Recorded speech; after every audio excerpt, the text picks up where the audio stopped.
Salut à toutes et à tous, bienvenue sur ma chaîne Ciné Série Galaxy. Aujourd'hui on se retrouve pour la critique de Queen Pins qui sort sur Amazon Prime. Queen Pins qu'on pourrait traduire par Les Reines des Coupons. C'est un film inspiré de faits réels, c'est une comédie aux allures de film policier. Deux femmes dans la vraie vie qui ont été à la tête d'un business totalement illégal de revente de coupons, arnaque, vol et revente de coupons pour avoir des produits gratuits. Elles se sont fait 40 millions de dollars de chiffre d'affaires. Au final, elles ont été condamnées par la justice. Et je vais vous en parler de ce film, sans spoilers, juste après le générique.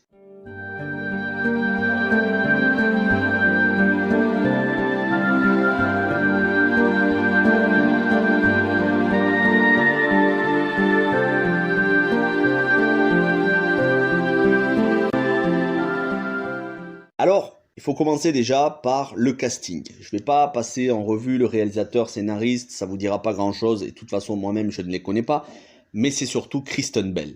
Kristen Bell, vous la connaissez pour son rôle de Veronica Mars, mais aussi récemment dans Bad Moms 1 et 2 avec Mila Kunis. Kristen Bell est habituée des comédies américaines, et elle a toujours cette candeur, cette innocence, ce sourire qu'on lui connaît, cette bonne humeur constamment, ce côté positif, optimiste qu'elle a dans les films. Bien souvent, une femme qui, en apparence, est délaissée, en apparence est vulnérable, mais a toujours de la ressource pour s'en sortir. Elle joue souvent aussi dans des films où il y a du girl power. C'était le cas dans Bad Moms et c'est le cas dans ce film. Et moi, j'apprécie beaucoup ça. Kristen Bell, qui ici fait la femme qui va être à la tête de ce business, qui va avoir l'idée de créer ce business, une femme qui, parce qu'elle est malheureuse dans la vie, après avoir fait plusieurs fausses couches ou plusieurs tentatives en réalité d'avoir des enfants, mais en réalité elle a beaucoup de problèmes de stérilité, après avoir fait plusieurs tentatives et que son couple se délite, que son couple se brise petit à petit avec plus aucune communication avec son mari, elle va se tourner vers une activité qu'elle va faire toutes ses journées, qui va occuper totalement sa vie, la découpe et l'utilisation de coupons pour faire les courses.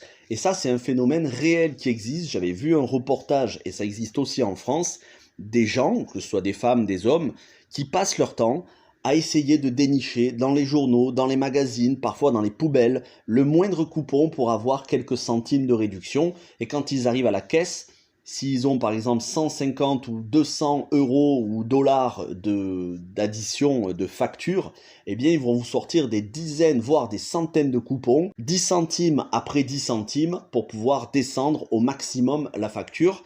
C'est des gens qui prennent au pied de la lettre ce qu'il y a dans les promotions qu'il y a dans les magazines et dans les publicités. Pour eux, ça devient une obsession.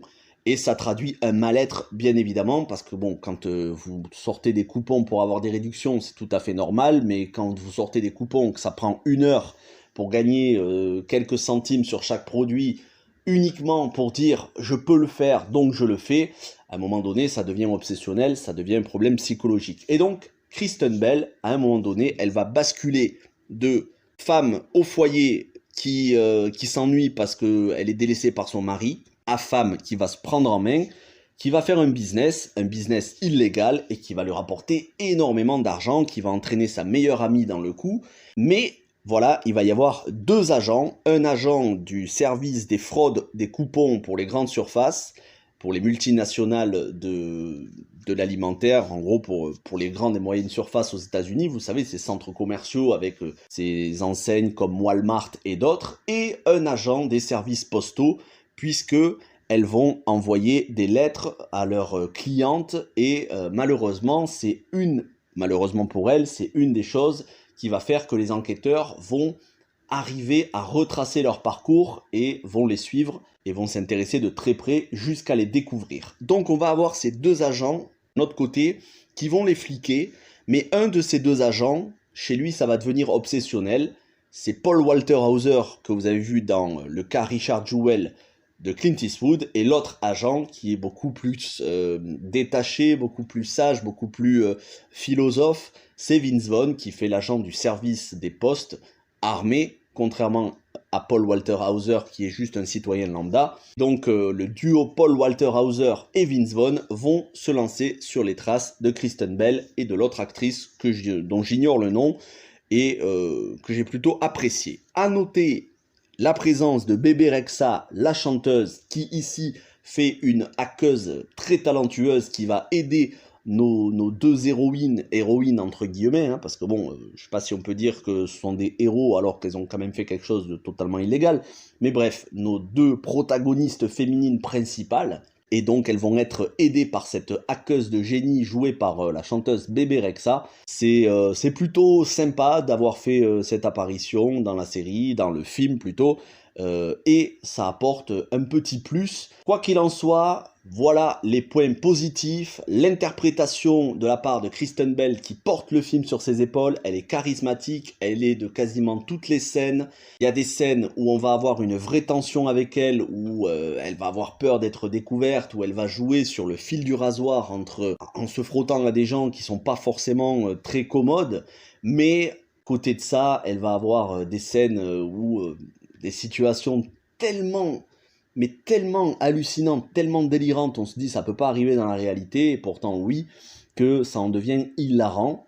Kristen Bell, il y a aussi beaucoup d'émotions à travers ce personnage, parce qu'on sent sa détresse, l'envie de devenir mère, l'envie d'avoir un bébé et le fait d'être délaissée par son mari qu'elle ne voit qu'une semaine par mois parce que lui est agent du fisc et 3 semaines par mois il est en déplacement, et on sent vraiment chez elle la détresse émotionnelle et elle compense ça par ce business illégal où elle se sent vivre un petit peu à la manière de Breaking Bad où oui, c'était Walter White, faisait tout ça au final, pas forcément pour l'argent, mais parce qu'il pouvait le faire et parce qu'il voulait se sentir vivant. Bien, même si là, c'est pas du trafic de drogue, c'est du trafic de coupons, ce qui est dont la gravité, on peut même pas comparer, ça n'a rien à voir. Mais c'est un petit peu la même motivation. Elles veulent se sentir vivantes, elles veulent se prendre en main, elles veulent ressentir qu'elles ont le pouvoir de décider de quoi faire de leur vie. C'est très intéressant, donc, à la fois l'interprétation et les sentiments qu'il y a. L'interprétation de Paul Walter Hauser et Vince Vaughn, là non plus, il n'y a pas grand-chose à dire. C'est très bien. Le film est rythmé, il n'y a aucune longueur. Les 1h50 que dure le film, j'ai pas vu passer. Ça aurait duré plus longtemps encore, je me serais régalé encore plus. Donc c'est un film où vous n'allez pas voir le temps passer parce que ça commence dès le début du film sur des chapeaux de roue. Jusqu'à la fin du film, il y a des rebondissements. Je ne parle pas de la fin du film. Je vous dis juste que dans la réalité, elles ont été condamnées à de la prison. Est-ce qu'elles vont faire ces peines de prison? Comment elles vont les faire? Quand est-ce qu'elles vont être découvertes? Est-ce qu'elles vont craindre pour leur vie à un moment donné? Et quelles leçons elles vont retirer de tout ça? Ça, je vous laisse découvrir dans le film. Le scénario est bien écrit.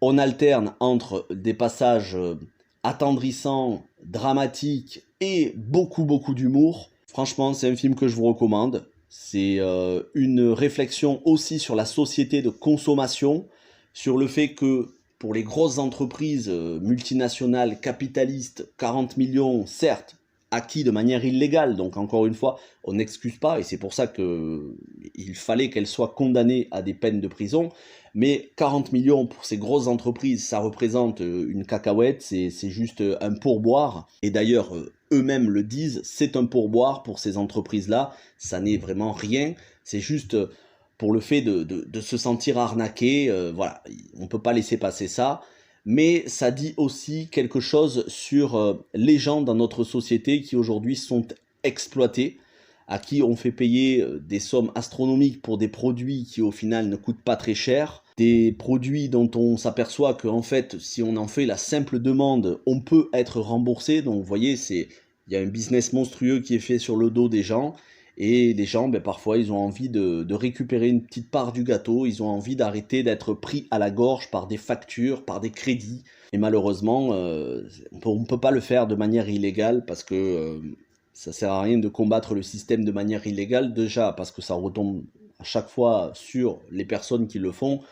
Et ensuite parce que en le faisant de manière illégale, on se met tout simplement au niveau de ces entreprises dont la manière de fonctionner est assez nauséabonde, c'est-à-dire prendre au collet, serré jusqu'à ce que les clients ne puissent plus respirer et soient tributaires d'un système commercial où non seulement d'un côté on leur crée le besoin d'acheter, mais de notre côté on leur crée aussi le besoin de s'endetter. Donc quelque part, C'est un prêté pour un rendu, elles ont arnaqué, elles ont fait de la prison, mais ces entreprises-là, tous ces bons, tous ces coupons ne leur a quasiment rien coûté. C'est vraiment une leçon de vie par rapport aussi à ceux qui sont beaucoup trop durs avec les gens qui font des fraudes à un moment donné dans la vie, parce que faut comprendre aussi que les gens puissent parfois frauder. On ne parle pas là de trafic de drogue, encore une fois, c'est pas quelque chose qui tue des gens, c'est juste des coupons pour avoir des couches gratuites pour les enfants ou pour avoir tout un tas de produits alimentaires. Et c'est vrai que le personnage joué par Paul Walter Hauser, qui est vraiment très très proche de la loi, qui s'en tient uniquement aux règles, parfois de manière inhumaine, sans compassion, lui aussi va avoir une leçon de vie, ça va le faire évoluer sur son point de vue à la fin du film. Je vous en dis pas plus. Je vous encourage à regarder le film, n'hésitez pas à me dire si ça vous donne envie, si vous avez vu le film, si vous l'avez vu passer. C'est sorti sur Amazon Prime le 2 octobre. Moi, je l'ai regardé et j'ai passé un très bon moment et je vous encourage à le regarder si vous voulez une bonne petite comédie avec des actrices qui sont vraiment très entraînantes, très optimistes et très attachantes. Voilà, c'est tout pour cette critique. Merci à tous d'avoir regardé cette vidéo. Et n'hésitez pas à aller voir les autres vidéos de la semaine. Portez-vous bien, bonne semaine et ciao tout le monde.